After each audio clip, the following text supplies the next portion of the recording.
बच्चों, स्वागत है आपके अपने परिवार आईएएस विद अरिहंत में। मैं अमित कुमार करता हूं आपका स्वागत। हम लोग यहां पर चर्चा कर रहे हैं ज्योग्राफी पर और ये श्रृंखला चल रही है प्रीलिम्स पॉसिबल के नाम से अरिहंत की तरफ से। तो अरिहंत की तरफ से यहाँ पे हम चर्चा करेंगे बेटा ज्योग्राफी पर। और जो बच्चे आईएएस पीसीएस का प्रीलिम्स निकालना चाहते हैं इस श्रृंखला के साथ बिल्कुल जुड़ जाइए, तो क्योंकि आपका प्रीलिम्स यहाँ से जरूर निकलेगा। क्योंकि हम चर्चा जब ज्योग्राफी की कर रहे हैं तो चर्चा मैं इस बुक की भी करना चाहूंगा, क्योंकि इस बुक में बहुत कुछ दिया हुआ है आपके प्रीलिम्स के लिए। इस बुक की अगर बात करें तो इसमें आपको 1990 से लेकर 2023 तक के सभी महत्वपूर्ण प्रश्न मिल जाएंगे जिनकी आपको आवश्यकता है प्रैक्टिस के लिए। अब बात आती है कि हम प्रैक्टिस अगर करें तो प्रैक्टिस का एक सीक्वेंस होना चाहिए जिससे हम अपना आकलन कर सकें कि हमारी तैयारी सही दिशा में चल भी रही है या नहीं। तो उसको ध्यान में रखते हुए आप यहाँ देख रहे हैं कि आपको chapter wise topic wise division किया गया है हर टॉपिक का, ताकि आप अपना आकलन बेहतर तरीके से कर सके। सबसे बेहतरीन बात टॉपिकल माइंड मैप किया गया है। और सबसे मेन बात अगर की जाए तो इस बुक में जैसे और बुक की बात करें तो में एरर आ रहे हैं, तो यहां पर एरर आपको नहीं मिलेगा। 100% एरर फ्री बुक है। और जो आपका प्रश्न दिया गया है और उसका आंसर की व्याख्या बिल्कुल सटीक दी गई है और उतनी व्याख्या दी गई है जितनी आपको आवश्यकता है, जिसके आधार पर भविष्य में और जो प्रश्न बन सकते हैं उनको भी यहां पर लिया गया है। जो टिपिकल प्रश्न आपके लिए बनते हैं उन टिपिकल प्रश्न को विशेष तौर पर लिया गया है और उन टिपिकल प्रश्न के लिए अलग से आपको एक नॉलेज प्लस नाम का एक बॉक्स मिलेगा जो आपको बहुत सहायता पहुंचाएगा। उस प्रश्न से रिलेटेड जितने भी और पॉइंट चाहिए वो सभी पॉइंट आपको मिलेंगे। बात आती है कि हम तैयारी जब करेंगे तो तैयारी के लिए आदर्श क्वेश्चन हमें मिलने चाहिए, तो बिल्कुल मिलेंगे आपको। 4500 प्लस विगत वर्ष के सभी प्रश्न इसके अंतर्गत मिलेंगे। जब बात ज्योग्राफी की हो रही है और प्रीलिम्स की बात हो रही है तो बात अदर सब्जेक्ट की भी होनी चाहिए, क्योंकि प्रीलिम्स के लिए सभी सब्जेक्ट की हमें आवश्यकता है। और जिन्हें जीएस का हम स्तंभ कहते हैं कि ये स्तंभ अगर हमारे तैयार हो गए तो हमारा प्रीलिम्स बिल्कुल क्लियर है, निकलेगा ही निकलेगा। अगर उसकी बात करते हैं तो ये आपके स्तंभ है जिसमें भारतीय इतिहास आता है, भूगोल भारत एवं विश्व का भूगोल जो चर्चा आपके साथ हम करेंगे। दूसरा है बेटा भारतीय राज्य व्यवस्था, भारतीय अर्थव्यवस्था और सामान्य विज्ञान की ये सभी बुकें आपको प्रीलिम्स की जितनी भी बुक हैं, आप जैसे मैं यहां बात आपके साथ करूं ज्योग्राफी की तो यही इसी तरह की बुकें आपको मार्केट से मिल जाएंगी। आपके नजदीक का जो बुक स्टोर होगा जहां पर कंपटीशन की बुक मिलती है वहां से आप ज्योग्राफी की, भूगोल भारत एवं विश्व का भूगोल या अदर जो सब्जेक्ट आपको बेहतर अच्छा करना चाहते हैं उसके लिए आप नजदीक के बुक स्टोर से जाकर इसको परचेस कर सकते हैं। बात आती है कि हम दूर दराज के हैं, कुछ बच्चे अक्सर कहते हैं कि हम दूर दराज के हमारे पास सुविधा नहीं है, तो आप उसे ऑनलाइन भी ऑर्डर कर सकते हैं अरिहंत की वेबसाइट से। तो चलिए करते हैं श्रृंखला की शुरुआत। एक बार वीडियो को ज्यादा लाइक और शेयर कर देंगे अपने सभी साथियों की तरफ जो प्रीलिम्स निकालना चाहते हैं इस बार। तो देखिए आज का हमारा पहला प्रश्न है और ये प्रश्न आपसे यूपी लोअर पीसीएस 2008 में आपसे पूछा गया है। प्रश्न कह रहा है कि विश्व के किस क्षेत्र को आप बुशमैन से संबद्ध करेंगे। बुशमैन जनजाति की बात की जा रही है, तो बुशमैन जनजाति कहां पाई जाती है यह पूछा जा रहा है आपसे। पूर्वी अफ्रीका, न्यूजीलैंड, सहारा रेगिस्तान या कालाहारी इसके अंतर्गत होगा। तो जल्दी से बताएंगे और वीडियो को लाइक शेयर जरूर करते चलेंगे और सभी बच्चे आंसर देते चलेंगे कि इस प्रश्न का सही और सटीक आंसर क्या होगा। देखिए बात को जरा समझते हैं।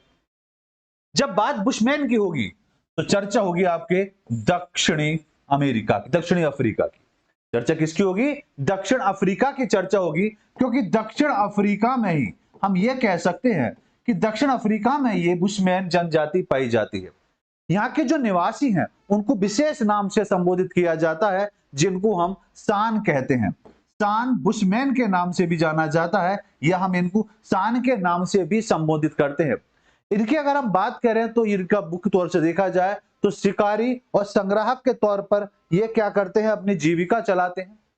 और यहाँ के मूल रूप से देखा जाए तो आप ये देखेंगे जिम्बाब्वे स्विट्जरलैंड के आसपास का जो एरिया है वहां पर ये मूल तौर पर निवास करते हैं।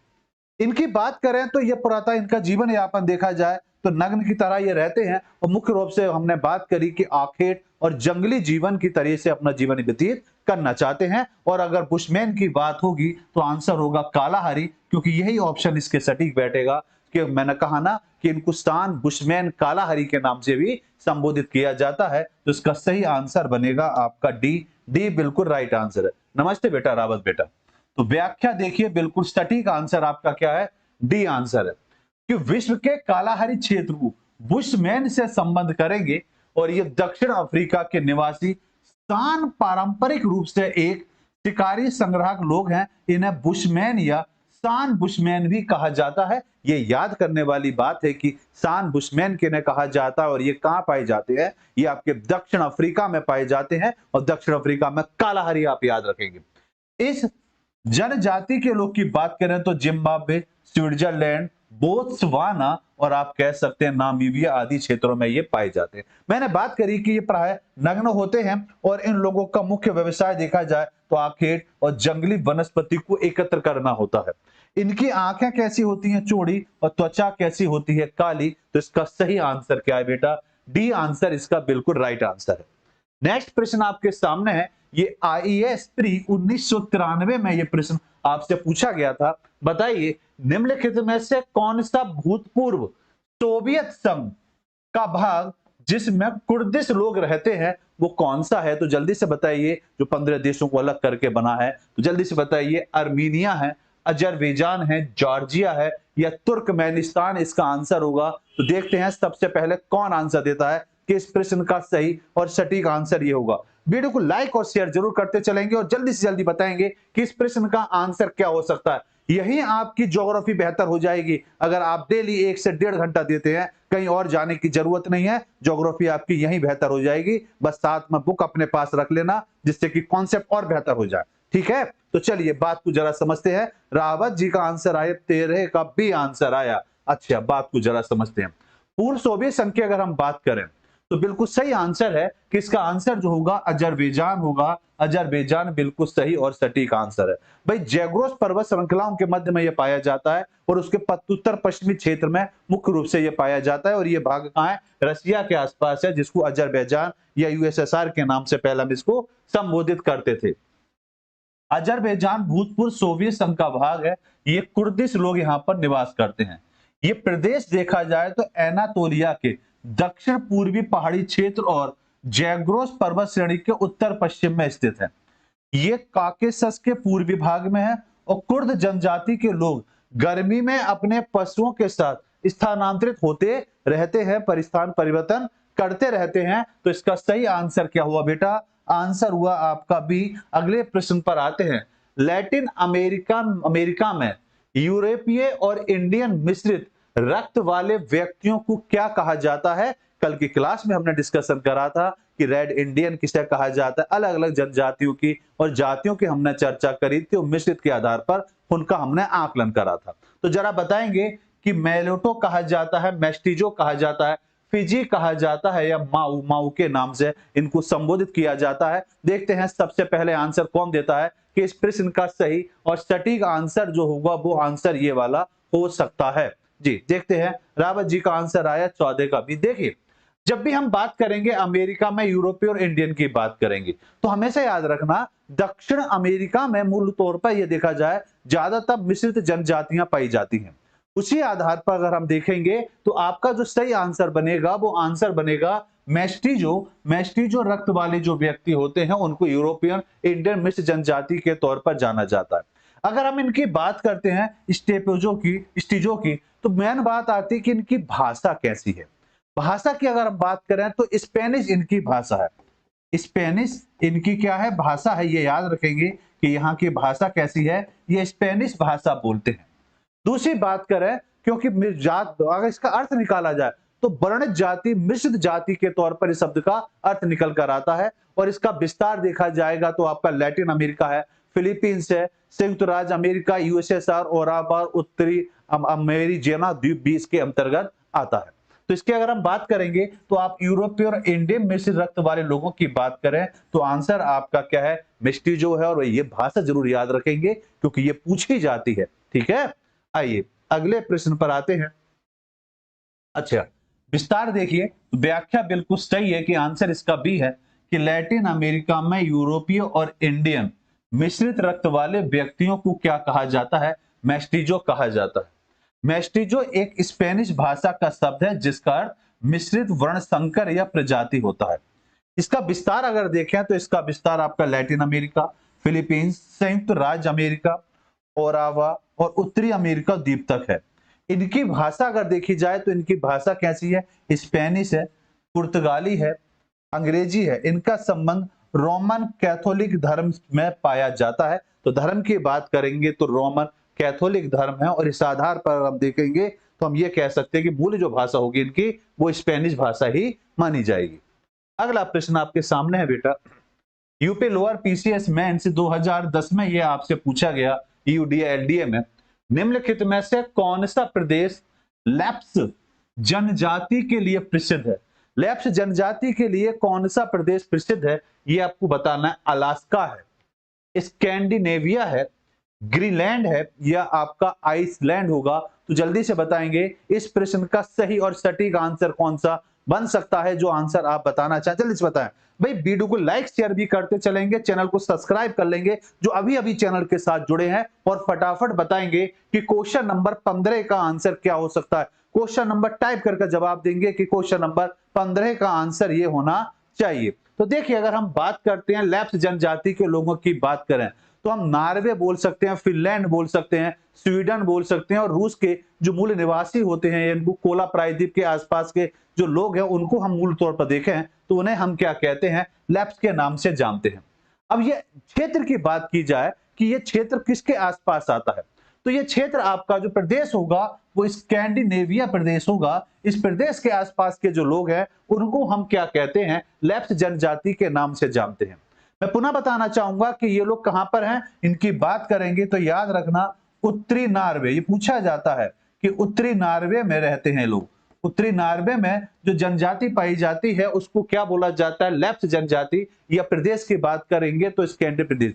दूसरा आपका स्वीडन है, फिनलैंड है। ये मूल तौर पर इन्हें याद रखने की आवश्यकता है। ठीक है, आइए अगले प्रश्न पर आते हैं। तो बिल्कुल सही आंसर है इसका क्या? बी बिल्कुल सही आंसर है। स्कैंडिनेविया प्रदेश उत्तरी नॉर्वे, स्वीडन, फिनलैंड तथा रूस के कोला प्रायद्वीप को लेप्स जनजाति के लिए प्रसिद्ध तौर पर जाना जाता है। इस जनजाति के लोग जिस आर्कटिक प्रदेश में रहते हैं उसके अगर हम बात करें तो उसे सापमी भी बुलाया जाता है। मूल रूप से सामी भाषा बोलते हैं और जो यूराली भाषा परिवार की एक शाखा के रूप में जानी जाती है। पारंपरिक रूप से इनका व्यवसाय रेड इंडियन पालन, मछली पकड़ना, भेड़ चराना और हम ये कह सकते हैं जंगली जानवरों का शिकार करना इनका मुख्य व्यवसाय के तौर पर इनको जाना जाता है। तो सही आंसर आपका इसमें स्कैंडिनेविया प्रदेश इसके अंतर्गत आएगा। अगला प्रश्न है झारखंड पीसीएस प्री 2003 में यह प्रश्न आपसे पूछा गया है और देखते हैं सबसे पहले आंसर कौन देता है। पूछा यह जा रहा है कि निम्नलिखित युग्म से कौन सा युग्म सही सुमेलित नहीं है, यह बताना है कि सही इसमें कौन सा नहीं है।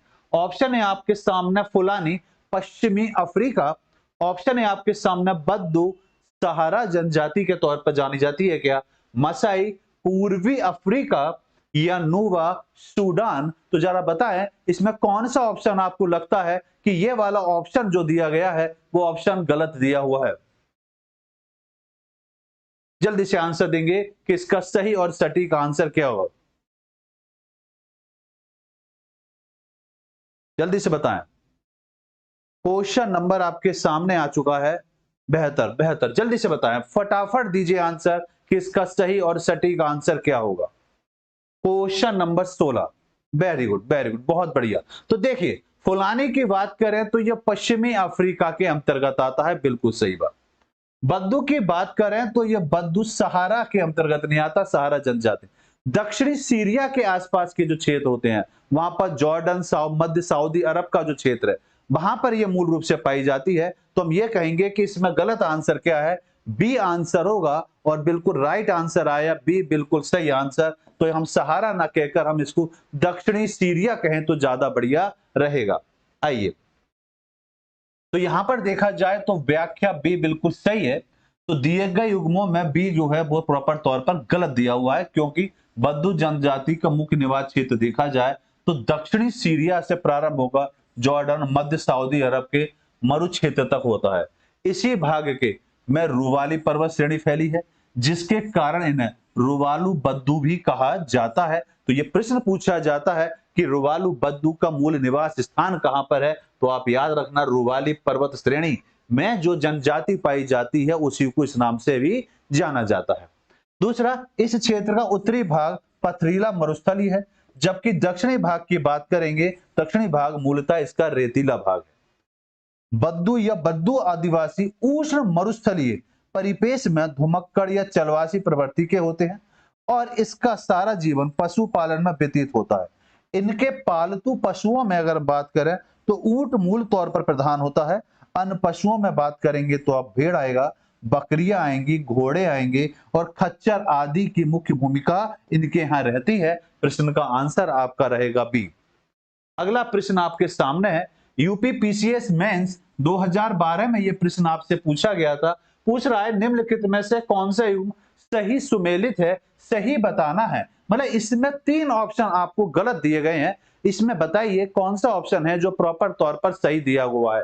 तो फटाफट आंसर देंगे। Eskimo Amazon basin, pygmy Irrawaddy basin, बद्दू सहारा या बुशमैन कालाहारी। तो जल्दी से आंसर देंगे। इस प्रश्न का सही आंसर क्या होगा? क्वेश्चन नंबर आपके सामने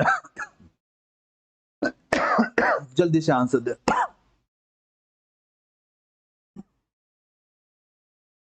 जी,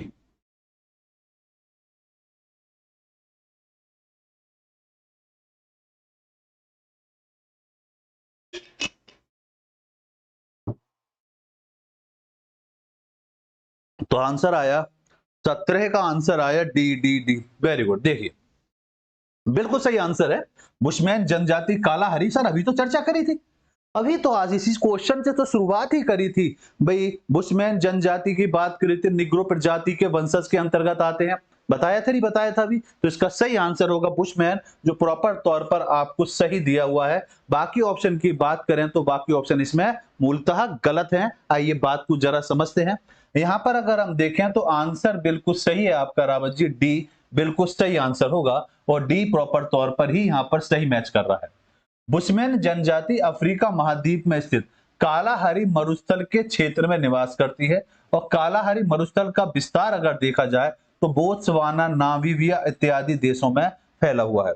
और जो बुशमैन है, बुशमैन निग्रिटो प्रजाति के वंशज होते हैं। इनकी लंबाई समान होती है, उनकी आंखें चौड़ी और त्वचा कैसी होती है? काली होती है। ये प्राय नग्न रहते हैं और एस्किमो अमेरिका के उत्तरी पूर्वी ग्रीनलैंड और अलास्का टुंड्रा में रहते हैं, जबकि भी पिग्मी कांगो बेसिन बद्दू अरब के उत्तरी प्रायद्वीप में पाए जाते हैं। तो इस प्रश्न का सही आंसर क्या होगा? आपका डी। हाँ बिल्कुल बेटा, अभी डिस्कशन करा था इस प्रश्न के साथ। चलिए अगला प्रश्न आपके सामने है। यूपी पीसीएस प्री 2001 में यह प्रश्न आपसे पूछा गया है। निम्नलिखित में से कौन सा युग्म सही सुमेलित है, यह आपको बताना है। Eskimo Canada, Oraon Japan, Lapps Bharat या गोंड अफ्रीका। तो जल्दी से आंसर देंगे कि कौन सा ऑप्शन आपको लगता है कि ये वाला ऑप्शन जो दिया गया है वह ऑप्शन प्रॉपर तौर पर सही दिया हुआ है। तो फटाफट दीजिए आंसर कि इस प्रश्न का सही और सटीक आंसर ये वाला होना चाहिए, क्योंकि कुछ चर्चा तो अभी कुछ सेकंड पहले की है, उसके आधार पर भी अगर आप आकलन करना चाहेंगे तो इस प्रश्न का आंसर दे पाएंगे। तो जल्दी से दीजिए आंसर कि इसका सही आंसर क्या होगा। बिल्कुल सही आंसर आया कि एस्किमो की बात करें तो कनाडा या उत्तरी अमेरिका के आसपास के जो लोग रहते हैं उनको हम बोलते हैं कि भाई एक जनजाति जो है एस्किमो नामी जनजाति के नाम से पाई जाती है। अब बात आता है ओराव। ओराव की बात करें तो इसका नाम एक और मिलता है कहीं कहीं पर, उराव नाम से भी इसकी चर्चा की जाती है। तो या तो ऑप्शन ये मिलेगा, ये मिलेगा, और ये ऑप्शन जापान नहीं है। इसकी बात करें तो मुख्य रूप से अगर देखें तो ये करुख जाति के नाम से इसको जाना जाता है और ये मूल तौर पर देखा तो भारत में, भारत इसका होगा और भारत में भी देखेंगे तो भारत में हम ये कह सकते हैं कि ये मूल तौर पर झारखंड में पाई जाती है। कहां पाई जाती है जनजाति? ये झारखंड इसका मूल तौर पर मूल निवास के तौर पर जानी जाती है और वहां की दूसरी सबसे बड़ी जनजाति के रूप में भी इसको जाना जाता है। अगर बात का लैप्स, लैप्स अभी मैंने आपके साथ चर्चा करी थी कि ये स्कैंडिनेविया वासी होते हैं, जहां की भाषा मैंने बताई कि स्पेनिश भाषा के तौर पर इनको जाना जाता है। तो ये आपका आंसर भारत नहीं होगा, ये भी क्लियर हो गया। और गोंड अफ्रीका, गोंड की अगर हम बात करें तो ये मूल तौर पर देखा जाए तो ये आपके भी ये फिर आपके इंडिया में पाई जाती है। और इंडिया में देखेंगे तो छत्तीसगढ़ का आसपास का क्षेत्र, छत्तीसगढ़ और मध्य प्रदेश का जो क्षेत्र है, मध्य प्रदेश और आपका छत्तीसगढ़ का जो क्षेत्र है उसके आसपास जो जनजाति पाई जाती है, हम उसको ये कहेंगे कि वो जनजाति कौन सी होगी, वो गौंड जनजाति के तौर पर जानी जाती है। तो इस प्रश्न का फिलहाल सही आंसर जो होगा वो आंसर आपका ए आंसर बिल्कुल सही आंसर है। आइए मैच करते हैं ऑप्शन को। तो बिल्कुल राइट आंसर है आपका ए कि दिए गए युग्मों में देखा जाए तो ए सही सुमेलित है। दूसरा देखें तो एस्किमो जनजाति के लोग उत्तरी कनाडा के मूल निवासी हैं जो आखेट के द्वारा अपना जीवन यापन करते हैं। हम इसमें यह भी कह सकते हैं कि ये जनजाति अलास्का, कनाडा, ग्रीनलैंड और उत्तरी रूस में भी मूल तौर पर रहती है। दूसरी बात देखें तो बी, सी और डी जो है प्रॉपर तौर पर गलत दिए गए हैं, जिनकी चर्चा भी मैंने आपके साथ करी कि ओराव की हम बात करें, जिनको ओराव जनजाति से भी पाया जाता है, ये कहां पाई जाती है, भारत में पाई जाती है और ये कुरुक के नाम से भी इनको जाना जाता है। ये प्रश्न कई बार आपसे पूछा गया है कि कुरुक नाम से किस जनजाति को जाना जाता है, तो कुरुक नाम से किस जनजाति को पाया जाता है, ओराव नाम या ओराव नाम की जनजाति को हम कुरुक नाम से जानते हैं। ये झारखंड राज्य के निवासी हैं और ये जनजाति देखा जाए तो संथाल के बाद दूसरी सबसे बड़ी जनजाति है। कहां की आप कहेंगे, झारखंड की। तो झारखंड की सबसे बड़ी जनजाति कौन सी है, तो आपकी संथाल जनजाति है, जबकि दूसरे नंबर पर आपकी ओराव आती है। इसी तरह लेप्स जनजाति की बात करेंगे, जिनकी चर्चा अभी इससे 2 मिनट पहले हमने करी थी। स्कैंडिनेविया देशों में मुख्य रूप से पाई जाती है और ये मुख्य रूप से देखा जाए तो फिनलैंड के निवासी मूल तौर पर माने जाते हैं। जबकि गोंड जनजाति भी आपके भारत में पाई जाती है, मध्य प्रदेश और छत्तीसगढ़ के मूल तौर पर ये पाई जाने वाली जाति है। फिलहाल प्रश्न का आंसर आपका ए है। यूपीपीसीएस प्री 2008 में यह प्रश्न आपसे पूछा गया है। प्रश्न कह रहा है कि निम्नलिखित में से कौन सा युग्म सही सुमेलित है। अब देखते हैं सबसे पहले आंसर किसका आएगा। प्रश्न यह कह रहा है हेमाइट होना चाहिए युगांडा, सेमाइट होना चाहिए मलेशिया, सकाई सूडान या बुशमैन बोत्सवाना। तो देखते हैं सही ऑप्शन कौन सा है, कौन बताएगा कि इस प्रश्न का सबसे सही और सटीक आंसर ये वाला होना चाहिए। जी जी जल्दी से बताएं बेटा कि इसका सही और सटीक आंसर क्या होगा। जी क्वेश्चन नंबर आपके सामने 19 का आंसर देंगे कि क्वेश्चन नंबर 19 का सही और आंसर ये होगा।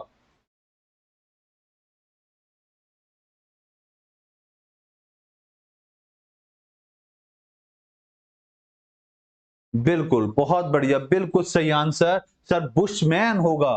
बुशमैन क्या है, बोत्सवाना, बिल्कुल राइट आंसर। कि बुशमैन की बात करें, यह भी हमने करी थी कि बुशमैन की बात करेंगे तो दक्षिण अफ्रीका की बात करेंगे। और दक्षिण अफ्रीका में अगर हम बात करें तो आप ये कह सकते हैं कि जब दक्षिण अफ्रीका में कालाहारी मरुस्थल, कौन सा मरुस्थल, कालाहारी मरुस्थल, कालाहारी मरुस्थल जो है यहां पर ये मूल तौर पर आपके मूल निवास के तौर पर ये रहते हैं। तो कालाहारी मरुस्थल के मूल निवासी के तौर पर इनको जाना जाता है। और वर्तमान में देखें तो लेसोथो के नाम से, डेडोल के नाम से, जिम्बाब्वे के आसपास के क्षेत्र में ये मूल तौर पर निवास करते हैं। तो इस प्रश्न का सही आंसर क्या होगा, आपका डी आंसर होगा। अच्छा, अब हेमाइट और सेमाइट की बात करें तो हेमाइट सेमाइट की बात करें तो ये आपका युगांडा और मलेशिया के अंतर्गत नहीं आएगा, ये उत्तरी और उत्तरी पूर्वी अफ्रीका के अंतर्गत आएंगे। ये दोनों के दोनों उत्तरी और उत्तरी दक्षिणी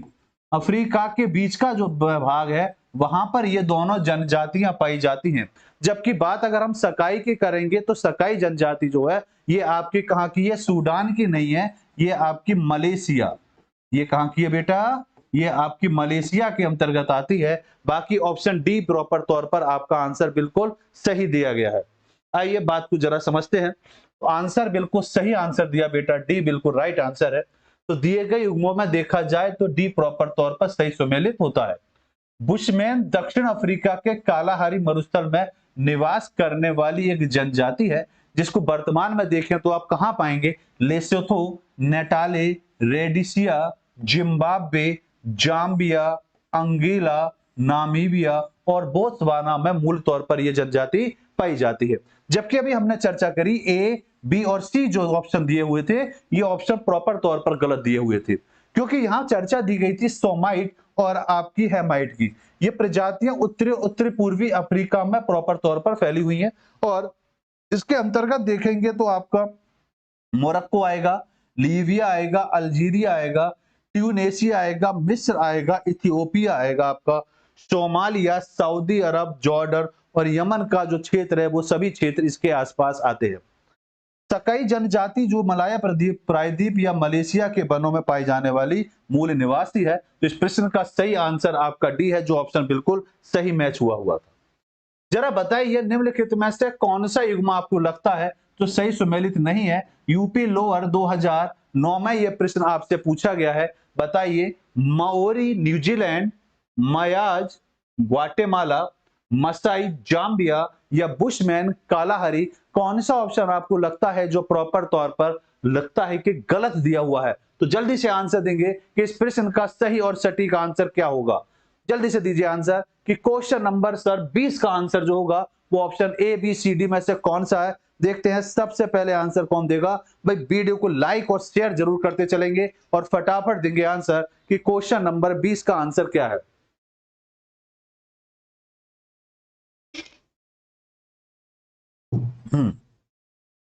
क्वेश्चन नंबर 20 का आंसर आया बी। देखते हैं। हाँ बिल्कुल सही आंसर। मसाई अभी पढ़ा था तो मसाई जिम्बाब्वे में नहीं, अभी हमने चर्चा करी थी, मसाई की बात करी थी। मसाई पूर्वी अफ्रीकी देशों में देखा जाए तो केन्या है, उत्तरी तंजानिया है, पूर्वी युगांडा के पठारी क्षेत्रों में मूल तौर पर ये वहां की मूल निवासी के तौर पर जानी जाती है। तो आंसर जो दिया हुआ है वो आपका बी ऑप्शन होगा जो सही सुमेलित नहीं होता है। बाकी सभी ऑप्शन आपके प्रॉपर तौर पर सही है। प्रश्न कह रहा है कि दिए गए युग्मों में देखा जाए तो बी प्रॉपर तौर पर सही नहीं है, क्योंकि मसाई पूर्वी अफ्रीका देश केन्या, उत्तरी तंजानिया, पूर्वी युगांडा के पठारी प्रदेशों के निवास करने वाली जनजाति समुदाय को कहा जाता है। इनकी अर्थव्यवस्था का मुख्य आधार क्या है? पशुपालन है और ये लोग दुधारू पशु आदि पालते हैं। शेष सभी विकल्प जो दिए गए हैं वो सही सुमेलित दिए गए हैं। तो प्रश्न का आंसर जो रहा वो आपका आंसर बी रहा। आइए आगे आते हैं। अगला प्रश्न है बिहार पीसीएस प्री 2020 में यह प्रश्न आपसे पूछा गया है। कह रहा है कि निम्नलिखित में से कौन सा युग्म सुमेलित नहीं है, कौन सा ऑप्शन आपको लगता है जो ऑप्शन गलत होगा। इन प्रश्नों पर विशेष ध्यान देंगे क्योंकि इनसे हमें काफी कुछ याद होता है। और जो बच्चे अक्सर पूछते हैं कि सर ये पीडीएफ हमें कहां से मिलेगी, उन्हें बता दूं जो अभी जुड़े हैं, ये अरिहंत की बुक है, अरिहंत प्रीलिम्स पॉसिबल के नाम की। इसी बुक को आपको पढ़ाया जा रहा है और इसी बुक में जो क्वेश्चन दिए गए हैं उन्हीं की आपके साथ यहाँ व्याख्या की जा रही है। तो आप नजदीक के बुक स्टोर से इस बुक को अपने पास जरूर रखें ताकि आप अपनी तैयारी को और बेहतर कर सकें और व्याख्या के साथ जुड़े रहेंगे। तो यहाँ पर देखें तो मसाई दिया हुआ है मध्य पूर्वी अफ्रीका, सकाई दिया हुआ है मलेशिया, बेडोइन दिया हुआ है अरब प्रायद्वीप, किर्गिज दिया हुआ है मध्य एशिया, या इनमें से कोई नहीं, या इनमें से एक अधिक पूछा जा रहा है कौन सा सही नहीं है। तो जल्दी से बताएंगे इसमें से कौन सा ऑप्शन लगता है जो आपको लगता है कि प्रॉपर तौर पर गलत दिया हुआ है जी।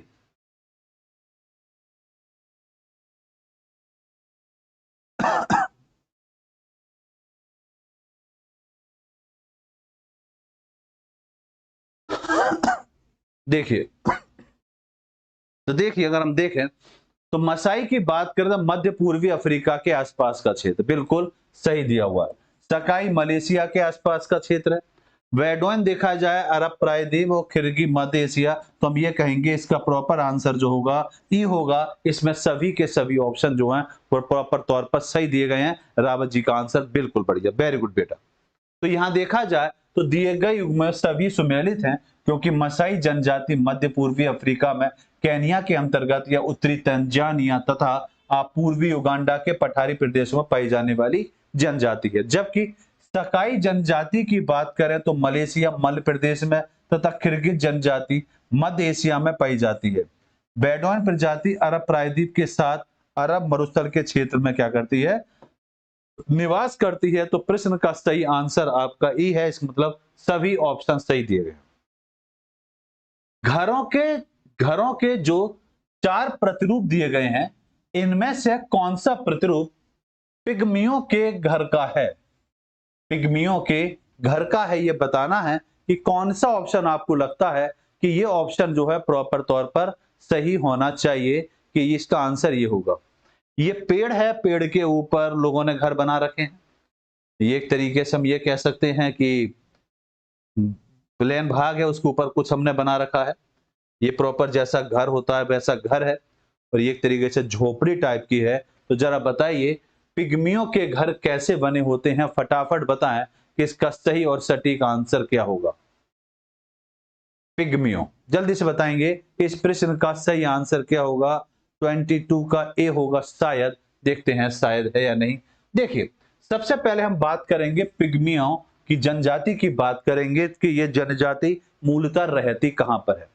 तो इसकी अगर हम बात करें तो ये जनजाति आपको अफ्रीका में मिलेगी, और अफ्रीका में देखेंगे तो कांगो बेसिन का जो क्षेत्र है, कांगो बेसिन का जो क्षेत्र है, उस क्षेत्र में हम कहेंगे कि ये जनजाति पाई जाती है। दूसरा, ये जनजाति जो है, इस जनजाति की देखें तो ये क्षेत्र इस बात करें तो ये मूल तौर पर अपनी झोपड़ी बनाकर निवास करते हैं। झोपड़ी बनाकर जब निवास करते हैं, इनका खाना बदोश जीवन है, शिकार करना इनका मुख्य व्यवसाय के तौर पर मान सकते हैं, और हम ये भी कह सकते हैं कि कला के क्षेत्र में भी अपना एक विशेष स्थान रखते हैं। ये अपने घर जो बनाते हैं, अक्सर देखा जाए तो ये अपने घर पेड़ों के ऊपर प्रॉपर तौर पर बनाते हैं। तो यहाँ सही आंसर जो होगा वो आंसर आपका ए होगा, ए इसका सही है। हाँ, बिल्कुल इस तरह के प्रश्न आते हैं। देखिए आया हुआ है यूपी पीसीएस मेंस 2014 में ये प्रश्न आपसे पूछा गया था। ये स्टेटमेंट की तरह पूछा जा सकता था कि पिग्मीय जनजातियों के बारे में निम्नलिखित में से कौन सा कथन सही है, इस तरह से ये प्रश्न बन सकता था। तो उस प्रश्न को उन्होंने चित्र में प्रेजेंट आपके सामने कर दिया है। तो इसको कथन कारक में ना देकर, चित्र के आधार पर, स्टेटमेंट में ना देकर इस तरह से आपके सामने प्रेजेंट किया है। तो प्रश्न का सही आंसर क्या है आपका? ए आंसर बिल्कुल राइट आंसर है। तो उपरोक्त चित्रों में देखा जाए तो विकल्प ए सही है, क्योंकि ये पिग्मियों का घर है। पिग्मी जनजाति लोग वृक्षों पर अपने घरों का निर्माण करते हैं। पिग्मियों का मुख्य कार्य क्या होता है? शिकार करना, और देखा जाए कि वनों से खाद्य वस्तुएं एकत्रित करना, अर्थात आखेट के रूप में अपनी जीविका ये चलाते हैं। पिग्मी कांगो बेसिन के कांगो, गेवान, युगांडा आदि प्रदेशों के सघन वनों में निवास करते हैं। ये लोग कला बहुत पसंद करते हैं, और तथा झोपड़ी इनका आवास होता है। और इनके आवास को किस नाम से जाना जाता है, ये याद रखेंगे, मोंगलुस कहते हैं। तो इनके जो आवास हैं, किनके आवास? पिग्मी जनजाति के जो आवास होते हैं, जो पेड़ के ऊपर बनाए जाते हैं झोपड़ी की तरह, उनको किस नाम से संबोधित किया जाता है? मोंगलुस के नाम से उनको संबोधित किया जाता है। आइए अगला प्रश्न है आपके सामने। यह भी प्रश्न यूपी पीसीएस मेंस 2010 में आपसे पूछा गया था। प्रश्न कह रहा है निम्नलिखित युग्मों से कौन सा युग्म सही सुमेलित नहीं है? कौन सा ऑप्शन है जो सही सुमेलित नहीं है? बर्बर दिया हुआ है आपको मोरक्को, इन इन इट दिया हुआ है कनाडा, चेमांग दिया हुआ है इंडोनेशिया, और आपको ऑप्शन दिया हुआ बेद्दा, जो आपको ऑप्शन श्रीलंका के साथ दिया हुआ है। तो जल्दी से बताएंगे कौन सा ऑप्शन आपको लगता है कि ये ऑप्शन प्रॉपर तौर पर गलत दिया हुआ है। Option A B C D में से जल्दी से बताएंगे इसका सही आंसर क्या होगा। वीडियो को लाइक शेयर जरूर करते चलेंगे, और जल्दी से बताएंगे प्रश्न का सही और सटीक आंसर कि ये प्रश्न का आंसर बनेगा। तो देखिए, अगर हम बात करें तो बर्बर जो है आपकी मोरक्को बिल्कुल सही है। इन उट की बात करें प्रॉपर तौर पर कनाडा बिल्कुल सही है। भाई रावत जी ने आंसर दिया 23 का आंसर दिया सी। सी देखते हैं क्या है भाई, सेमांग बिल्कुल सही। सेमांग इंडोनेशिया की जाति के तौर पर नहीं जाना जाता, इसका आंसर होगा मलेशिया। क्या होगा इसका आंसर? मलेशिया के मूल निवासी हैं। तो इसका सही और सटीक आंसर जो बनेगा वो आंसर बनेगा सी। सी इसमें गलत दिया हुआ है, जबकि बेद्दा जनजाति की बात करेंगे तो ये बिल्कुल सही आंसर है, आपका श्रीलंका बनता है। तो देखिए बात को जरा समझते हैं। व्याख्या बिल्कुल सही और सटीक आंसर इसका सी बनेगा, कि सी इसका प्रॉपर तौर पर मैच कर रहा है। क्योंकि सेमांग जनजाति का निवास स्थान देखा जाए तो इंडोनेशिया नहीं है, बल्कि क्या है आपका मलेशिया इसके अंतर्गत आता है। यह जनजाति निग्रोटो प्रजाति से संबंधित है, और सेमांग जनजाति देखी जाए तो छोटे कद, गहरे भूरे रंग, चौड़ी नाक, मोटे होठ और घुंघराले बाल तथा दृढ़ स्वभाव वाले होते हैं। इनकी एक शाखा देखी जाए तो इनकी एक शाखा थाईलैंड में भी निवास करती है। जो थाईलैंड में निवास करने वाली जो जनजाति पाई जाती है, जिसको हम बोलते हैं आपके सेमांग, उसको अगर देखें तो ये आप ये कह सकते हैं उसको किस नाम से जाना जाता है, एनगोक के नाम से भी जाना जाता है। इनका जीवन यापन प्रकृति पर आधारित होता है। शेष विकल्प देखे जाए तो आपके सही सुमेलित हुए हैं। तो प्रश्न का सही आंसर आपका क्या है, सी आंसर बिल्कुल राइट आंसर है। आइए अगले प्रश्न का आंसर देते हैं।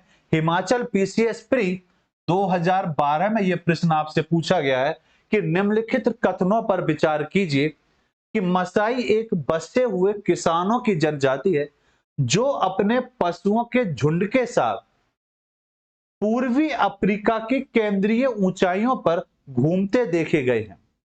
दूसरा प्रश्न, मसाइयों के पास जो पशु थे वे जेबू थे और उनके कुब्बड़ तथा लंबे सींग थे। उपरोक्त में से कौन सा कथन सही है यह आपको बताना है। Option A, B, C, D में कौन सा ऑप्शन आपको लगता है कि यह ऑप्शन प्रॉपर तौर पर सही बैठेगा, तो जल्दी से बताएंगे कि इसका सही और सटीक आंसर क्या बन सकता है। जी फटाफट दीजिए आंसर। क्वेश्चन नंबर 24 कि 24 के क्वेश्चन को ध्यान से पढ़ेंगे। अच्छा प्रश्न है, आपसे पूछा गया है, तो फटाफट बताएंगे इसका सही आंसर क्या होगा।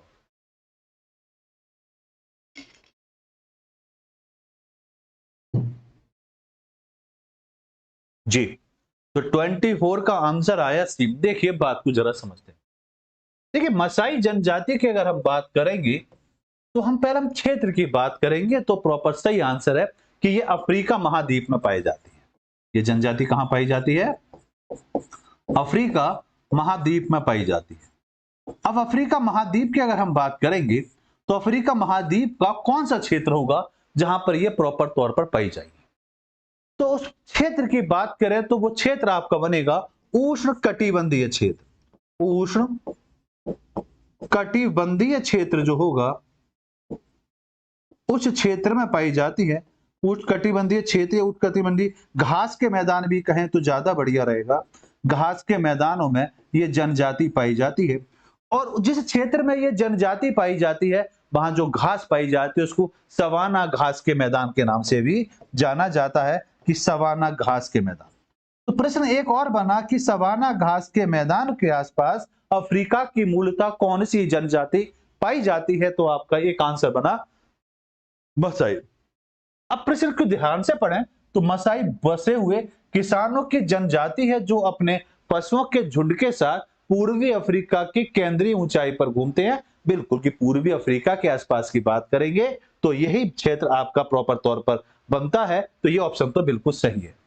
दूसरा, मसाई के पास जो पशु थे उन्हें जेबू थे और इनके कुब्बड़ और लंबे सींग पाए गए। बिल्कुल सही आंसर। ये भी स्टेटमेंट बिल्कुल सही बैठता है इन जनजाति के लिए। तो हम ये कहेंगे इसका सही और सटीक आंसर जो बनेगा वो ऑप्शन आपका क्या बनेगा, सी आंसर बिल्कुल राइट आंसर है। आइए बेटा इस बात को यहां समझते हैं कि व्याख्या की बात करेंगे तो देखिए आंसर बिल्कुल सी, आपने बिल्कुल सही आंसर दिया बेटा कि दिए गए कथन में देखा जाए फर्स्ट और सेकंड क्या है, दोनों ही प्रॉपर तौर पर सही है।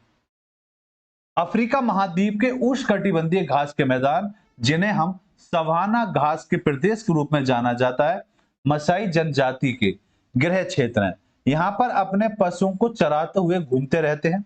पशु चरण इनके जीवन का आधार है, अर्थात अर्थव्यवस्था का मुख्य आधार जो माना जाएगा वो इनका क्या है, पशुपालन इनका अर्थव्यवस्था का मुख्य आधार है। दूसरा देखें, इन जनजातियों में मेडिटेरियन तथा निग्रोड प्रजाति का मिश्रण पाया जाता है। इस प्रकार मसाई किसान जनजाति है जो अपने पशुओं के झुंड के साथ पूर्वी अफ्रीका की केंद्रीय ऊंचाई पर अक्सर घूमते हुए आपको मिल जाएंगे। पशुपालन इनका जीवन यापन करने का मुख्य आधार है। इनके पास कुब्बड़ लंबे सींग वाले पशु होते हैं जिनको किस नाम से संबोधित किया जाता है, जिन्हें जेबू के नाम से संबोधित किया जाता है। तो पूछा जाता है कि जेबू जो पशु है इसका पालन पोषण कौन करता है, तो आप कहेंगे कि भाई वो आंसर आपका ऑप्शन बनेगा आपका सी की जनजाति पाई जाती है। दूसरा, ये जनजाति पशुओं के झुंड के साथ रहती है। इनका जीवन यापन देखा जाए तो पशुओं के इर्द गिर्द ही अक्सर तौर पर अपनी जीविका को ये चलाते हैं। तो प्रश्न का सही आंसर क्या होगा आपका, सी आंसर होगा बिल्कुल राइट आंसर। प्रश्न आपके सामने है, यूपी पीसीएस प्री 2004 का ये प्रश्न है, कह रहा है कि निम्नलिखित में से कौन सा उनमें सुमेलित नहीं है। कौन सा ऑप्शन है जो सही मैच नहीं हो रहा? ऑप्शन दिया हुआ है, एक तरफ क्षेत्र, दूसरी तरफ प्रजाति और समूह दिए गए हैं। मध्य एशिया अल्पाइन दिया हुआ है, अमेजन बेसिन पिग्मी दिया हुआ है बेटा, कालाहारी बुशमैन दिया हुआ है, स्कैंडिनेविया नार्डिक ऑप्शन दिया हुआ है। तो जरा बताएंगे, एक तरफ क्षेत्र दिया हुआ है, एक तरफ प्रजाति या समूह का जिक्र दिया गया है, तो जरा बताएंगे कौन सा ऑप्शन आपको लगता है कि ये वाला ऑप्शन जो है वो ऑप्शन आपका गलत है। तो जल्दी से बताएंगे इसका सही और सटीक आंसर क्या होगा। जी क्वेश्चन नंबर आपके सामने है 25 कि 25 का सही आंसर क्या होगा। देखिए बात को जरा समझे, जब मध्य एशिया के आसपास की बात होगी तो मध्य एशिया के आसपास की बात होगी तो वहां पर रहने वाले जो लोग हैं वो आप ये कहेंगे कि वृक्षों पर रहते हैं और वृक्षों पर घरों पर ऊपर बनाकर रहते हैं, वृक्षों के ऊपर अपनी झोपड़ी बनाकर जो रहते हैं उनको कहेंगे अल्पाइन नहीं आएगा यहाँ पर। तो यही पहला ऑप्शन आपका गलत है, जिसमें अभी मैंने थोड़ी देर पहले आपके साथ चर्चा करी थी, पिग्मी जनजाति। तो यहां पर सही आंसर जो बनेगा पिग्मी जनजाति आएगी, जो मध्य एशिया के आसपास के क्षेत्रों में रहती है, जिसका मुख्य कार्य शिकार करना होता है और पेड़ों के ऊपर अभी बताया था झोपड़ी बनाकर रहते हैं, तो उनको ये बोला जाता है। तो प्रश्न का सही आंसर होगा ए कि ये ऑप्शन प्रॉपर तौर पर सही मैच नहीं होता। तो यहां देखिए हम व्याख्या बी बिल्कुल सही है कि दिए गए युग्म देखा जाए तो बी प्रॉपर तौर पर सही नहीं मैच होगा, क्योंकि पिग्मी प्रजाति कांगो बेसिन में पाई जाती है, ना कि हम ये कहें कि ये अमेजन बेसिन में है। आनुवांशिक विशेषताओं के कारण इस प्रजाति के लोग महत्वपूर्ण स्थान रखते हैं। इस प्रजाति का निवास स्थल देखा जाए तो आप ये कहेंगे कि वो कहां पर है, आपका मध्य अफ्रीका की कांगो नदी घाटी है। और इस प्रजाति के लोगों का औसत कद देखा जाए तो औसत कद लगभग 5 फुट के होता है और इनकी त्वचा का रंग कैसा होता है, काला, बाल अत्यधिक घने और घुंघराले होते हैं। प्रश्न का सही आंसर आपका क्या है बेटा? आंसर होगा आपका इसका ए आंसर था, ठीक है ना। क्वेश्चन नंबर 26 में आइए कि निम्नलिखित में से युग्म सही सुमेलित नहीं है। जरा बताएं कि जनजाति दी गई है, दूसरी तरफ आपको स्थान दिए गए हैं। Pygmy Congo basin, Angami Nagaland, Ainu Japan या किर्गिज सूडान। तो जल्दी से बताएंगे क्वेश्चन नंबर 26 कि 26 का सही और सटीक आंसर ये होगा। जल्दी से आंसर दें कि क्वेश्चन नंबर 26 का आंसर क्या होगा।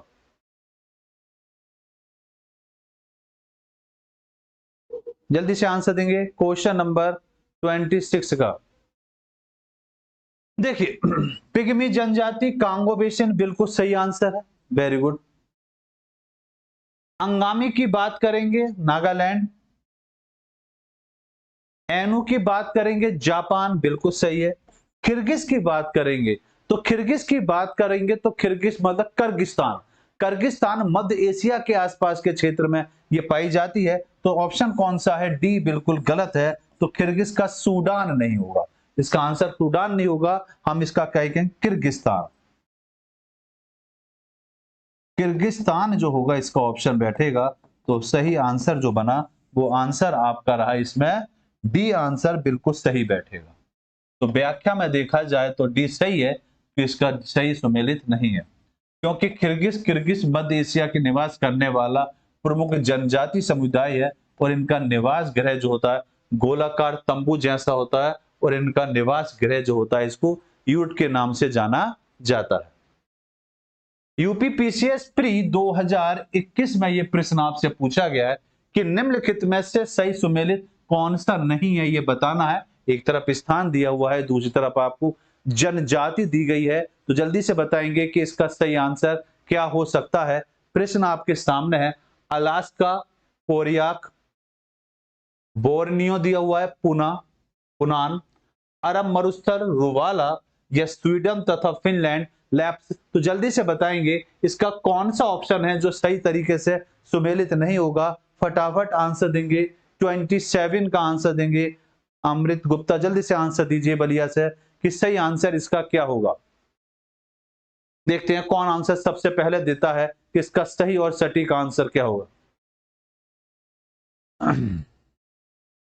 जी बिल्कुल सही आंसर आया कि सर अलास्का में देखा जाए तो कोरियाक जनजाति नहीं पाई जाती। ये जनजाति की बात करें तो अलास्का में जो जनजाति पाई जाती है वहां के मूल निवासी ये नहीं है, ठीक है ना। तो इसका सही आंसर जो होगा वो आंसर कौन सा, ए प्रॉपर तौर पर सही मैच नहीं होता। बाकी सभी ऑप्शन जो दिए गए हैं वो ऑप्शन आपके प्रॉपर तौर पर सही दिए गए हैं। देखा जाए तो आंसर बिल्कुल ए बिल्कुल सही आंसर है जो प्रॉपर तौर पर सही मैच नहीं होता, क्योंकि कोरियाक जनजाति का निवास स्थान रूस के देखा जाए तो सुदूर पूर्व में है, ना कि हम ये कहें कि इसका निवास अलास्का में है। कम चटकी प्रायद्वीप के बेरिंग सागर के तट पर ये क्या करते हैं, निवास करते हैं। 2010 की जनगणना के अनुसार कोरियाक जनजाति के लोगों की जनसंख्या लगभग 8000 थी। कोरियाक मोंगलाइट प्रजाति से संबंधित है, खाना बदोश जीवन व्यतीत करते हैं तथा झुंडों में रहना इनका पसंद है। ठीक, तो इस प्रश्न का सही आंसर क्या होगा बेटा, ए आंसर इसका बिल्कुल सही आंसर। चलिए मैच करिए, एक तरफ सूची 1 दूसरी तरफ सूची 2 दी गई है तथा नीचे दिए गए कूटों के सही उत्तर का चयन करेंगे। ये प्रश्न आपसे यूपी पीसीएस मेंस 2014 में पूछा गया है। एक तरफ ध्रुवीय क्षेत्रों के साधन दिए हुए हैं और दूसरी तरफ आपको क्रियाकलाप दिया हुआ है उनका। कायाक परिवहन हेतु नाव के लिए प्रयोग किया जाता है क्या? इनुइट कुत्तों द्वारा खींचे जाने वाली गाड़ी को कहा जाता है क्या?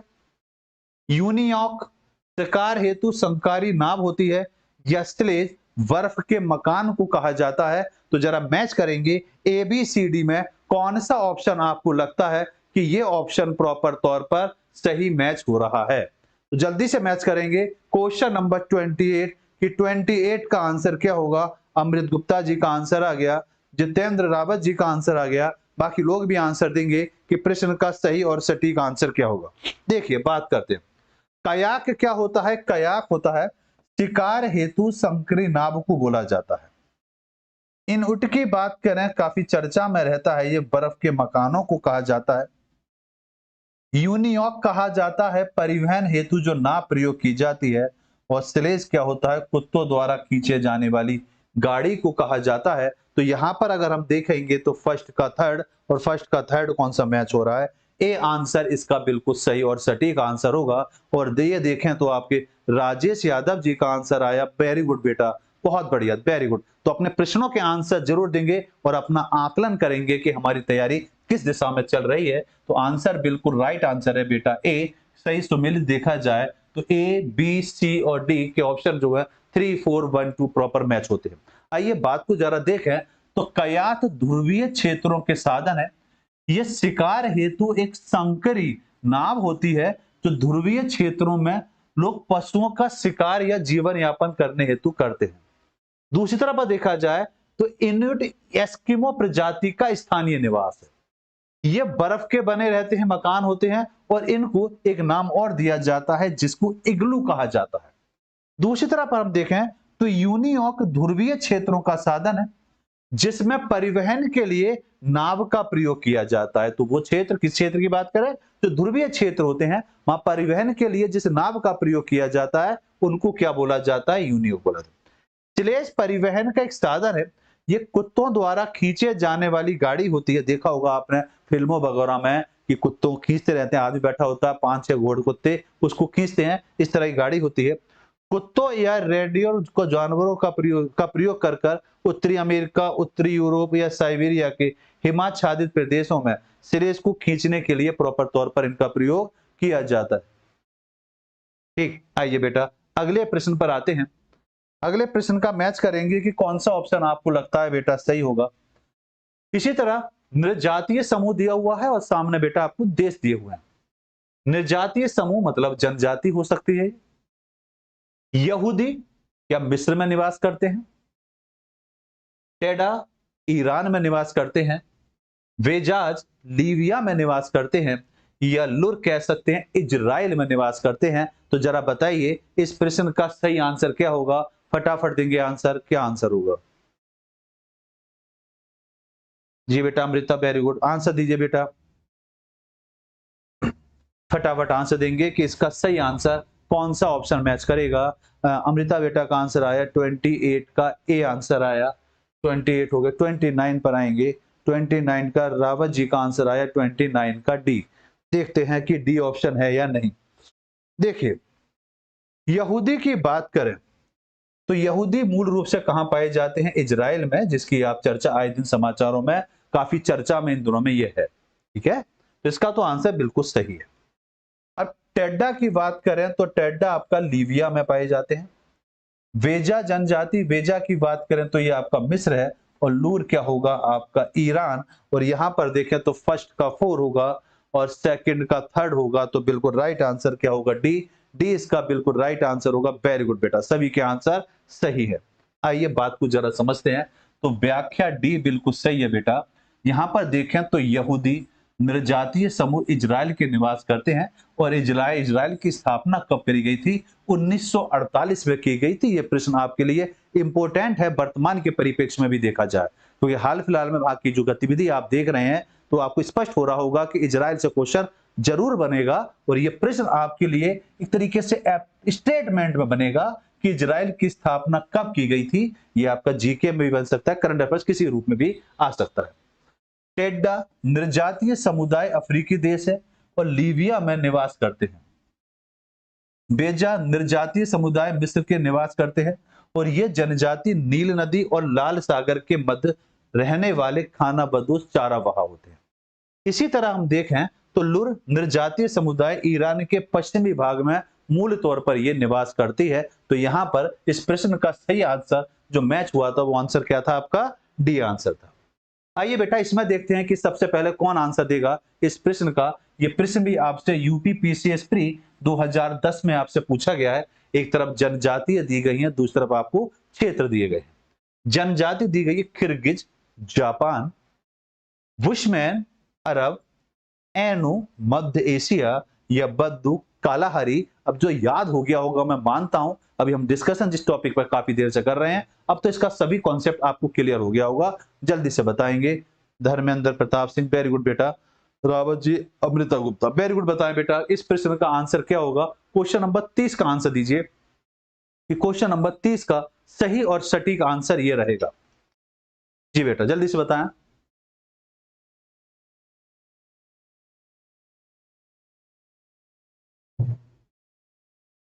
जी बेटा 30 का आंसर आया सी सी सी। बहुत बढ़िया बेटा, सभी के आंसर सही हैं। वेरी गुड, इसी तरह तैयारी करते रहिए। तो देखते हैं जरा, किर्गिज की बात करें तो किर्गिज आपका मध्य एशिया। बुशमैन कालाहारी मरुस्थल, बिल्कुल क्लियर हो गया ये तो भाई। एनु आपका जापान होगा और बद्दू आपका अरब के आसपास का जो क्षेत्र है ये होगा। तो यहां पर अगर ऑप्शन मैच करेंगे तो बिल्कुल राइट आंसर है आपका सी। सी बिल्कुल राइट आंसर। वेरी गुड बेटा। तो यहां पर देखा जाए सभी बच्चों के आंसर बिल्कुल सही आए। किसी आंसर होगा कि किर्गिज जनजाति मध्य एशिया में निवास करने वाले प्रमुख जनजाति है जो ऋतु प्रवास करते हैं। ये मूलतः पशुपालक होते हैं और कुछ लोग वर्तमान में स्थायी खेती में भी लगने लगे हैं। इसी तरह अगर देखा जाए तो बुशमैन मुख्य रूप से दक्षिण अफ्रीका के कालाहारू मरुस्थल में निवास करती है। एनु मंगलोलाइड प्रजाति है। ये जापान में निवास करने वाली जातीय समुदाय है जिनके चेहरे पर अधिक क्या होते हैं? बाल होते हैं। बद्दू जनजाति अरब प्रायद्वीप क्षेत्र में निवास करती है और बद्दू भी अरब क्षेत्र की घुमंतु जीवन यापन करने वाली जनजाति के तौर पर जानी जाती है। तो प्रश्न का सही आंसर क्या है? आपका सी आंसर बिल्कुल राइट आंसर है। आइए आगे आते हैं। अब हमारा टॉपिक है भाषाएं, लैंग्वेज। तो इनको लेकर आपके एग्जाम में क्या क्या प्रश्न बनेंगे, आइए उसको विस्तार से समझते हैं। और देखिए, सबसे पहले विश्व में बोले जाने वाली भाषाओं की बात कर रहे हैं। जो चर्चा हम 2023 के अकॉर्डिंग लेकर चलेंगे, 2023 के आधार पर देखेंगे तो शीर्ष 10 भाषाओं पे हम चर्चा करेंगे। तो 2023 में जो शीर्ष 10 भाषाएं हैं उन पर हम बात करेंगे कि वो कौन कौन सी भाषाएं। सबसे पहले बात आती है कि परिचय। परिचय क्या होता है? परिचय ये होता है कि हमारे मन के जो भाव विचार होते हैं, हम अपने भाव विचार एक दूसरे के सामने जो रखते हैं, वो एक माध्यम होता है। वो माध्यम अपनी भाषा होती है। भी किसी की भाषा हिंदी है, किसी की इंग्लिश है, किसी की स्पेन है, अलग अलग भाषाएं, अलग अलग कला होती है। उसके आधार पर हम अपने संवाद या उनका प्रेजेंटेशन अलग जगह करते हैं। मन की बात करें तो मन आपका विभाव, अनुभाव और संचारी में डिवाइड होता है। उसके आधार पर इनको बांटा जाता है। तो यहां पर देखा जाए तो बात क्लियर है कि मन के विचारों और भावों को प्रकट करने का जो साधन होता है, वो साधन देखा जाए तो उस साधन को हम बोलेंगे कि वो भाषा है। जैसे हम और आप यहाँ पढ़ रहे हैं, आप मुझसे पढ़ रहे हैं, तो मैं जो कुछ बोल रहा हूं आपके समझ में आ रहा है। तो समझने का एक माध्यम है, वो माध्यम क्या है? आपकी हिंदी भाषा है, क्योंकि हिंदी आपको समझ में आ रही है। विश्व में लगभग देखा जाए तो लगभग 6000 भाषाएं बोली जाती हैं। अगर इसको भारत में देखें तो भारत में लगभग लगभग हम ये कह सकते हैं 1800 के आसपास भाषाएं भारत में भी बोली जाती हैं। और पूरे विश्व में अगर देखेंगे तो पूरे विश्व में लगभग लगभग 6000 भाषाएं बोली जाती हैं। उसमें हम सबसे पहले बात करते हैं अंग्रेजी भाषा की। इंग्लिश भाषा की बात करें तो इंग्लिश भाषा में देखेंगे कि अंग्रेजी भाषा विश्व की एक 1.452 अरब लोगों के द्वारा बोले जाने वाली भाषा है। हाँ बेटा, सभी के लिए इंपॉर्टेंट है बेटा ना। ये पूरा हम आपको वो टॉपिक करा रहे हैं, मतलब ज्योग्राफी पे यूपीएससी का पूरा सिलेबस हम आपको यहाँ करा रहे हैं। और यूपीएससी में ए टू जेड हर स्टेट का सिलेबस अपने आप कवर होता है, ठीक है ना। सभी ए टू जेड हर टॉपिक को लेकर चल रहे हैं। दूसरा, इंग्लिश इंडो यूरोपियन परिवार की भाषा है। तो एक प्रश्न आपके लिए बना कि अंग्रेजी किस भाषा परिवार के अंतर्गत आती है? तो हम ये कहेंगे इंग्लिश, आपकी ये कहेंगे हम, क्या हो गया, सॉरी बैठ जाओ। तो हम ये कहेंगे कि ये आपके इंग्लिश इंडो यूरोपियन परिवार की भाषा इसके अंतर्गत आएगी। दूसरा, कौन कौन से देश हैं? तो आपकी यूएसए है, कनाडा है, यूनाइटेड किंगडम है, न्यूजीलैंड है, ऑस्ट्रेलिया देशों की राजभाषा के तौर पर इसको जाना जाता है। वर्तमान में देखें तो 53 देशों की यह भाषा है। तो अंग्रेजी कितने देशों की भाषा है? तो इंग्लिश आपके 53 देशों की भाषा, ये याद रखेंगे। इसके बाद है आपकी चाइनीज। जो चाइनीज भाषा है उसको मंदारिन के नाम से जाना जाता है। तो हम सामान्य तौर पर बात करते हैं कि चाइनीज भाषा, तो चाइनीज की जो मुख्य भाषा है वो भाषा का नाम क्या है? मंदारिन भाषा है। जैसे इंग्लिश की हमने बात करी तो इंग्लिश में 1.452 अरब लोगों के द्वारा बोली जाती है। और ये बात बड़ी रोचक बात है कि पूरे विश्व में अगर देखा जाए तो सबसे शुद्ध इंग्लिश अगर बोलते हैं तो इंडियन बोलते हैं पूरे विश्व में। भले इंग्लिश जो है इंग्लिश इंडियो यूरोपियन परिवार की भाषा है, लेकिन सटीक तौर पर ग्रामेटिकल कोई भी मिस्टेक अगर कोई नहीं करता है तो वो इंडियन है जो सबसे अच्छे इंग्लिश बोलता है। इसी तरह अगर हम देखें तो विश्व में लगभग 1.18 अरब लोगों के द्वारा जो भाषा बोली जाती है वो आपकी चाइनीज है, जिसको किस नाम से जाना जाता है? ये इंपॉर्टेंट है, मंदारिन के नाम से जाना जाता है। इसी तरह इसमें देखेंगे कौन कौन से देश हैं बेटा। चीन है, ताइवान है, सिंगापुर की राजभाषा के तौर पर भी इसकी चर्चा की जा सकती है। इसी तरह अब अपनी भाषा आएगी हिंदी। हिंदी की अगर हम बात करेंगे तो 60.22 करोड़ लोगों के द्वारा बोली जाने वाली ये भाषा है। ये कौन सी भाषा है? तो हम ये कह सकते हैं कि भारत के पड़ोसी देश या इसके आसपास के जो देश हैं वहां पर जो भाषा बोली जाती है, जैसे मलेशिया की बात करें तो मलेशिया में भी सबसे ज्यादा, इंडिया के बाद अगर पूछा जाए कि सबसे ज्यादा इंडियन कहां पाए जाएंगे तो मलेशिया है। और मलेशिया में जब इंडियन पाए जाएंगे तो कंफर्म है हिंदी बोली जाती होगी। तो अब बात कह सकते हैं भारत, नेपाल, पाकिस्तान, बांग्लादेश, सूरीनाम, यूएई में बोले जाने वाली भाषा जो है जिसकी चर्चा हम आपके साथ कर रहे हैं, जिस भाषा में बात कर रहे हैं वो भाषा इन देशों में बोली जाती है। और बोलने वाले लोगों की बात करें पूरे विश्व में तो वो संख्या लगभग बनकर आती है 60,022 करोड़ लोगों के द्वारा। इसी तरह अगर हम अगली भाषा पर आते हैं, हम जो चर्चा कर रहे हैं 2023 के आधार पर विश्व की 10 जो उच्च भाषाएं, शीर्ष भाषाएं, उन पे हम चर्चा कर रहे हैं। इसके बाद आएगी आपकी स्पेनिश भाषा। स्पेनिश भाषा देखी जाए तो पूरे विश्व में सबसे ज्यादा बोले जाने वाले लोगों में देखा जाए तो 54.83 54.83 करोड़ लोगों के द्वारा बोली जाने वाली भाषाओं की लिस्ट में आती है। इसमें कौन कौन से देश हैं आपके? स्पेन है, अर्जेंटीना है, पेरू है, मैक्सिको आदि की भाषा है।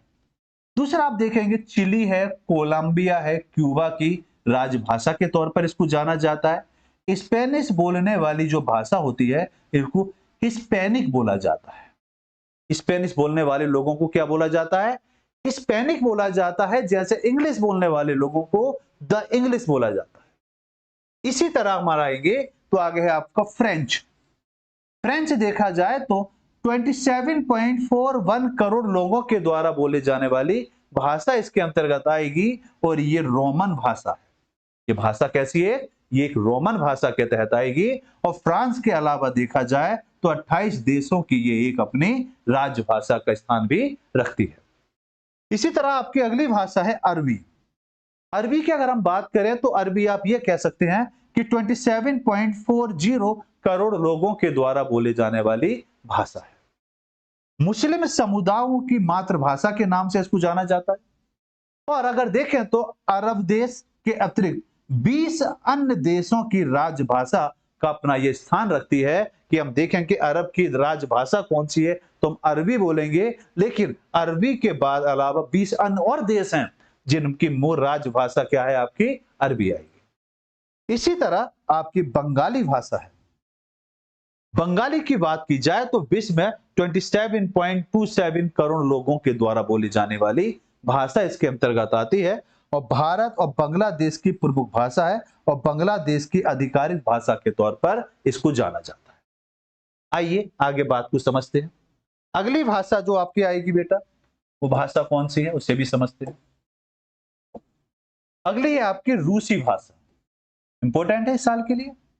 विश्व में देखा जाए तो 25.8 करोड़ लोगों के द्वारा बोले जाने वाली भाषा इसके अंतर्गत आएगी।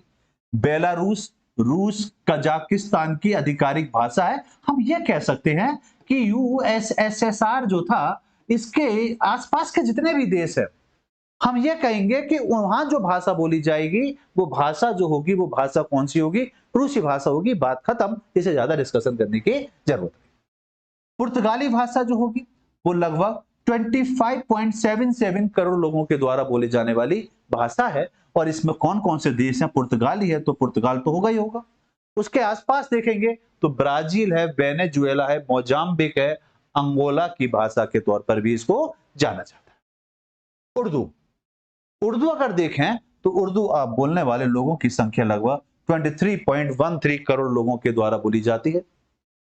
पाकिस्तान यहाँ की राष्ट्रभाषा है। पाकिस्तान की राष्ट्रभाषा हम कहेंगे क्या है? उर्दू है।